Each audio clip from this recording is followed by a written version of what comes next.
Another big game then, Carlton versus Fremantle, and this is a real big game in the terms of sides that really are looking at making the top four. Carlton 5th, do you know what I mean? Playing just the side, just above them in the ladder. Fremantle coming in 10 wins, 3 losses, 40 points. Carlton 9 wins, 4 losses. And Fremantle Dockers, they've been really, I think, one of probably the most underrated sides in the competition this year. A side that no one really is talking about. And you look at the staples from Longmuir's side, they're really, really solid. Very good tackle-wise. Third most disposals in the comp, but top 5 for clearances, top 4 for hit-outs. And more importantly, they limit their opposition's ability to penetrate inside 50 and also take away a lot of the space. And one of the lowest ranked sides in opposition disposals per game, second least. And they really do take away that space. And it's a myriad of styles in this game. Carlton, last time they played them, obviously, they really did struggle, particularly in around tight against them and really to create any clear-cut opportunities. Last week for Carlton, obviously going in 9-4, well above probably where people have. Still the number 1 marking side and disposal side. And that is going to be really, really important for Carlton. About getting these uncontested marks, getting the ball away from the hot zones, particularly away from the clearance and stoppage, which is what they've struggled with the last couple of weeks. Obviously, Fremantle have shown against the top sides, your Melbournes and stuff, they've rolled them this year. Carlton have done similar as well to sides like Richmond in round 1, but also sides like Sydney who are very tough. And last week, a real good little indicator the last time Freo played was against Hawthorn, who Carlton themselves did struggle to put away. And you did see that when Hawthorn managed to get ascendancy in the centre and get the ball away and take away from the staples of Fremantle's game, it is an opportunity to really take the game on. So it's going to be a really interesting game, this. This is a real styles make fights matchup. And especially when both sides are going so well, this side here really could put one of the sides into a top 4 guarantee. And if Carlton win this one, which they will feel they can, even with the injuries, one of the most injured sides of the comp, they still will feel that the biggest thing for them this year is they haven't been outplayed. They are always in games. Particularly last week they showed. Dominated, nearly double the inside 50s against. But Carlton, when they get going, they are one of the most feared sides in the comp. And I guarantee that now that the opposition do feel that about Carlton. When that ball movement gets going and it looks tasty, it's short and it's moved with purpose, few sides can stop it. There was no real surprises at the selection this week. Fredericks comes in, obviously, for them. Do you know what I mean? Tabiner returns. Do you know what I mean? It's not really a huge shock. Obviously, when you look at Fremantle, they're not really injured, are they? Unlike Carlton, they've got a very solid side. They've managed to really field the sides almost minus the forward line, which does fluctuate a lot as they try and find that right personnel. But Henry and Frederick coming in and Matt Tabiner is obviously huge for them. And it's going to be a big thing for them with Walters being out, because obviously we know he's a big conduit from their half forward. And you've heard Longmuir talk this week as well about he's going to try and expose Carlton's backline. I think that's ridiculous. And I think what he means by that is he's going to go out wide to them wide areas. So I'd expect to see Sarong and Mundy definitely float a little bit wider, trying to get that. We know Mundy, particularly around stoppages and the centre clearance, likes to make a beeline almost from inside to out. And that is interesting. Carlton, obviously, the force change. Brodie Kemp comes in.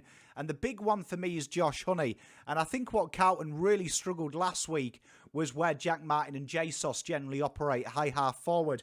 And we've kind of lost that with the injury to Pitternet, with JSOS having to mess around in the ruck. We haven't really got that conduit. Now, it's interesting. People are getting on the Josh Honey bandwagon for last week's VFL performance. For me, if you want some real good intel on what Josh Honey is about, go and watch the week prior, where he really did get himself influenced off that high half forward. For me, for a team-wise game, that was a better game, because that is probably what the staple of Josh Honey is all the time.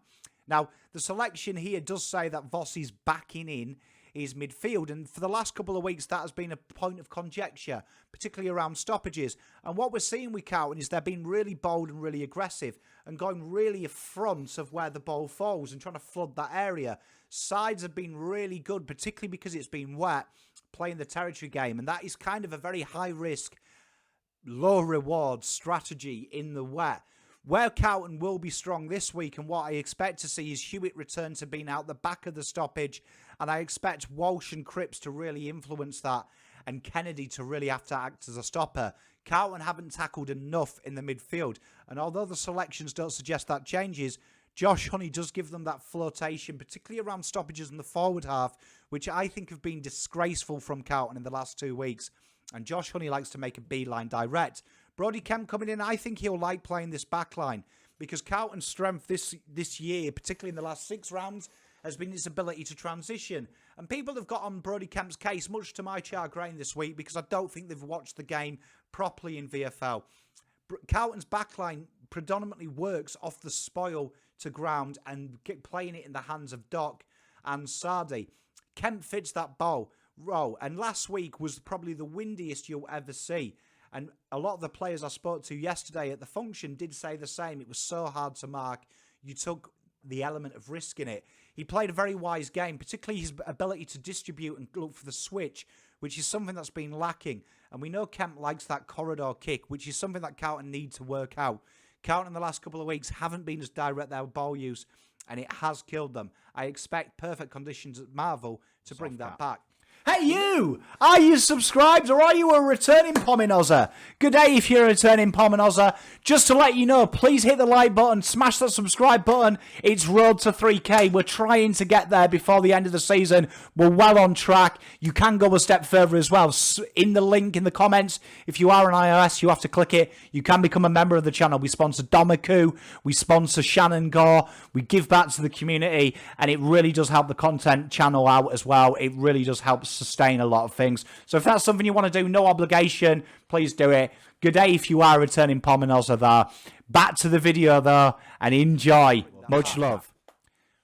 Keys to winning for Carlton, it definitely is having numbers around the contest. What I expect to see in Jackie Noon's 200th is him come from outside that centre square and really make a beeline in and create that extra number, particularly around the contest and the fall of the ball.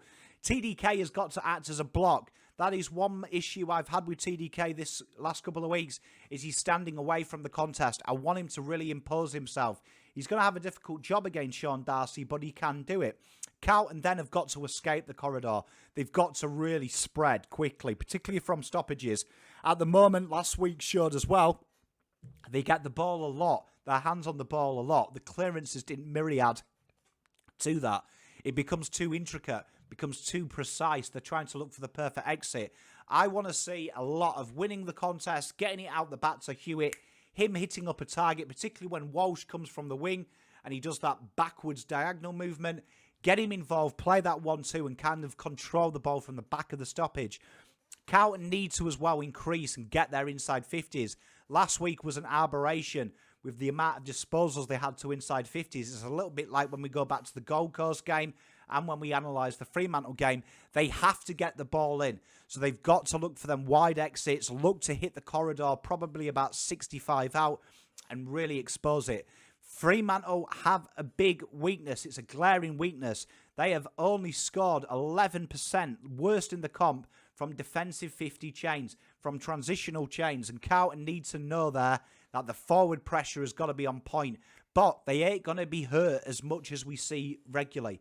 Carlton go into a pattern, play direct, get caught on transition 2 or 3 times. The ball use becomes stagnant. This week, that isn't going to happen. That isn't much of a threat. You're going from the best transitional side to statistically the worst. Carlton have to be aggressive. If Carlton aren't aggressive from bounce, game over. Keys to winning from Fremantle is do what they do. And that is, they know they're going to get dominance in the hit out. They know they're going to be strong around the contest. They're going to take away Carlton's space. They know that if they can take away the space, Carlton will overuse it. And that is their key to winning. I do agree with Longmuir, though. If they can get it out wide and create the angles for inside 50, we are going to see Kemp's vulnerability where he comes from the side. Carlton are going to have to man up there. I do predict Plowman is going to play a lot more central, and I think that they're going to have to let Kemp float a little bit, because that is where Carlton can hurt them. Their transition game has been very solid, and that is going to be a big thing for Carlton. And a big thing for Freo. They want to create that uncertainty and really get that ball in out wide, using the skill set of Brodie and definitely Brayshaw, who get them that traffic and that movement very quickly and try and hit up them wide targets and really stretch Carlton, particularly with Frederick in there and particularly with Henry there. They've got some little smalls there that can cause a little bit of trouble with a little bit of pace and stretch Carlton's zonal system. What will happen if Sean Darcy gets dominance and he creates that block and stops Kennedy, Cripps getting to that ball, creating a free up, it's game over and Fremantle should win at a counter. A real canter. They can really hurt Carlton there, particularly in that 6-6-6 and the way that the stoppage works. If Carlton don't flood them areas and the ball comes in, eventually death by numbers, as Richmond showed last week, it tells. It tells. And if they don't get that midfield and that forward ascendancy, that is a big thing. And Fremantle will be looking forward to that and hoping that Carlton's pressure, particularly their half-forward line, starts to drift into the midfield and the midfield starts to really drift backwards and the transition is slow and arduous. But if Carlton really play that forward pressure and create them repeat stoppages, Carlton can win this. And Carlton know that all they've got to do is win the source. And Carlton are more than capable of beating this mob in the source. A lot has been made of Carlton's injuries. I don't really buy into it. I am of the Voss school. You've got to do what you can do and control what you can control. If we sit there and cry into our midnight blankets over injuries, we're going to lose all the time. Games have got to be won. And these are the kind of games that you snag, knowing next week a large part of the cavalry should reappear. Whittaker and PeterV look imminent to be here. And it's going to be either this week or the week against the Eagles. That is huge. Any wins from now till then are big for Carlton. And I think that the last couple of weeks where Carlton's weakness has been shown, particularly against Collingwood as well, is that midfield and that forward pressure, particularly that forward half pressure. We know Owens is still getting his tackle numbers. Durden's got a reprieve. I'm surprised he has, but I do like the way Voss is backing him in. He's got to have that forward pressure. Honey's got to bring that forward pressure. And Jack Silvani, we know, will do. And if Carlton can do that, Carlton will win, because this is a big area of issue for Fremantle. They don't transition it well, and that is why there is so much onus, particularly 65 out, of forcing a long kick in. Carlton know they're going to have them long kicks in, and they like it. Lockie O'Brien and Noons like them type of balls, particularly Cottrell as well. I expect to see a lot of 1-2s outside of 60, getting it inside there, getting it deep, getting Harry running from the square, which he did so well against Richmond. All in all, it's a really good game. I think this is close. TPI has this as almost a 49-51 in Freo's favour, but I think Marvel is a deciding factor, and I do think Carlton are going to surprise and buck the trend. No injuries are there, but this game won't be won in the back line. This game will be won in the midfield and that half-forward, half-back pressure of both sides. And if Carlton can get that ascendancy, which they can, keep them lines spaced perfectly and really get a front of the ball inside 50s, Carlton will put on a number, and it's going to be a shootout. This ain't going to be a pretty game. I predict a big shootout. That's it then. Let me know what you think in the comments. Can't wait to do the watch along tomorrow afternoon. As always, much love. Make sure you like and subscribe. Road to 3K well underway. And until next time, Pom out.